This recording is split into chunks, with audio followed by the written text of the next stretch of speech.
Oke, halo semuanya. Selamat datang lagi di Cloud Engineering with Imbre. Ini adalah episode keempat dari series Scaffold. Di episode keempat ini kita akan ngebahas tentang bagaimana caranya menggunakan helm untuk melakukan deployment dengan Scaffold. Jadi di beberapa video sebelumnya kita udah lihat bahwa teman-teman bisa menggunakan kubectl untuk melakukan deployment. Selain itu teman-teman juga bisa menggunakan customize seperti yang ada di dokumentasi dari Scaffold. Tapi teman-teman kalau seandainya udah menggunakan helm, teman-teman bisa juga menggunakan helm untuk melakukan deployment dengan Scaffold. Nah, bagaimana caranya? Gue udah mempersiapkan sebuah project. Kita akan langsung ke project itu aja. Di sini gue udah menjalankan scaffoldnya dengan menggunakan Cloud Code kurang lebih sama dengan apa yang udah teman-teman lihat di episode kedua dan episode ketiga atau video kedua dan ketiga. Tapi di video kedua dan ketiga kita menggunakan kubectl untuk deployment Kubernetes Manifest. Tapi kalau di episode ini kita menggunakan Helm. Nah, untuk menggunakan Helm, teman-teman cuma perlu mengupdate bagian dari deploy dari scaffoldnya dan menambahkan bagian artifact di build. Jadi ini adalah scaffold YAML yang gue gunakan untuk mendeploy sebuah aplikasi Waterfike yang gue gunakan untuk Cloud Run Hackathon. Walaupun sebenarnya aplikasinya di-deploy di Cloud Run, tapi dalam hal ini gue mencoba menggunakan aplikasi yang sama tapi di-deploy ke Kubernetes dengan menggunakan scaffold. Nah, ketika teman-teman mau mendeploy dengan menggunakan Helm, di bagian deploy kita bisa specify Helm release. Jadi di sini teman-teman bisa specify satu atau beberapa Helm release. Kita bisa specify nama Helm release-nya apa. Kemudian kita bisa tentukan chart path-nya apa. Kalau seandainya chart-nya ada di lokal. Tapi kalau seandainya chart-nya ada di remote, teman-teman bisa juga gunakan URL atau link atau address dari chart yang teman-teman punya di remote cluster. Dalam hal ini gue udah membuat sebuah chart yang lokal. Di sini gue simpan di deployment Helm app. Ini adalah sebuah Helm chart biasa aja, Helm chart standar. Di sini ada deployment dan service dan ada values YAML. Jadi values YAML ini relatif sederhana, isinya cuma configure resource, service type dan port, name override dan image-nya apa. Nah, karena ketika kita melakukan development dengan scaffold, image-nya akan tag-nya akan dibuat langsung oleh scaffold, maka dari itu kita perlu mengkonfigurasi dua hal di sini. Yang pertama kita akan konfigurasi build artifact-nya apa namanya, dan yang kedua kita akan specify artifact override. Jadi si artifact ini akan digunakan untuk nge-build Docker image-nya, untuk name Docker image-nya apa, tapi di artifact override ini akan digunakan untuk mengganti value yang ada di Kubernetes YAML yang di-generate oleh Helm-nya.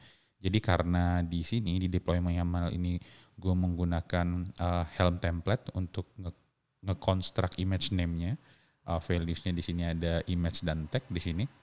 Nah, ketika scaffold nge-build, dia akan membuat tag sendiri. Nah, tag ini akan di-override oleh scaffold dengan cara kita menentukannya seperti ini. Jadi kita tentukan artifact override, kemudian image-nya ini otomatis nanti scaffold akan menggunakan tag yang benar untuk development di lokal. Kemudian di sini ada beberapa strategi, gue nggak akan terlalu detail di bagian ini, tapi teman-teman bisa baca, ada 2 atau 3 strategi yang bisa kita gunakan, dan di sini ada bagian wait through untuk memastikan, untuk menunggu sampai deployment-nya selesai. Dan ini ada beberapa config, ini kalau nggak salah udah ada package, jadi gue nggak akan terlalu membahasnya secara detail.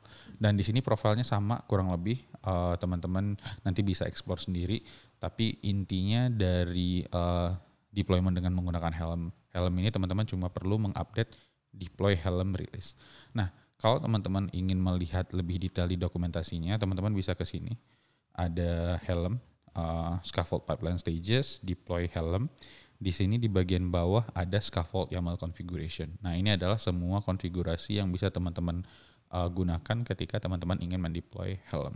Misalkan di sini teman-teman bisa menggunakan remote chart.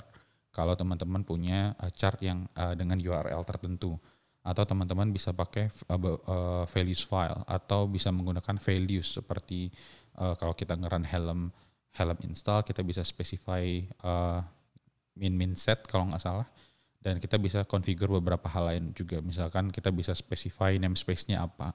Ini juga available di sini. Jadi ada banyak konfigurasi yang bisa teman-teman tweak untuk disesuaikan dengan kebutuhan teman-teman. Kemudian kalau kita balik ke aplikasi, di sini teman-teman bisa lihat bahwa sebenarnya aplikasinya udah gue deploy sebelumnya. Jadi gue udah punya satu konfigurasi untuk deployment, deploy to Kubernetes kurang lebih sama dengan apa yang kita punya di aplikasi sebelumnya. Tapi di sini kalau kita lihat, dia akan melakukan image build di sini. Kemudian dia akan melakukan deployment ke cluster. Nah, menariknya adalah karena kita menggunakan Helm, jadi dia akan menggunakan Helm deployment. Makanya di sini teman-teman bisa lihat bahwa ada name-nya apa, namespace-nya apa, dan statusnya apa, dan revision-nya apa. Ini adalah output log yang akan muncul setelah teman-teman nge-run command Helm install atau Helm install upgrade. Dan seperti biasa, walaupun aplikasinya jalan di Helm, di-deploy dengan menggunakan Helm, teman-teman juga bisa langsung dapat port forward otomatis dari semua service yang di-create oleh Helm chart ini. Nah, dan selain itu seperti biasa kita juga bisa dapat log. Jadi itu saja sebenarnya yang membedakan tentang bagaimana caranya kita mendeploy menggunakan scaffold dengan Kubernetes dan Helm. Di sini gue juga udah punya Helm chart yang gue buat sendiri. Teman-teman tentunya bisa gunakan Helm chart yang teman-teman pakai di kantor atau mungkin Helm chart yang teman-teman develop sendiri. Jadi kira-kira seperti itu, sesederhana itu bagaimana kita menggunakan scaffold. Ada banyak opsi lain yang bisa teman-teman eksplorasi sendiri di websitenya, tapi untuk saya, untuk kebutuhan aplikasi ini atau mungkin aplikasi yang sifatnya sederhana, beberapa video yang udah kita cantumkan harusnya udah cukup untuk menjawab kebutuhan itu. Jadi segitu saja, terima kasih untuk teman-teman. Mudah-mudahan kalau seandainya nanti ada episode lain lagi tentang scaffold, saya akan tambahkan lagi di playlist yang sama. Jangan lupa komen, like, dan subscribe channel Cloud Engineering with Imre. Sampai ketemu lagi di video berikutnya.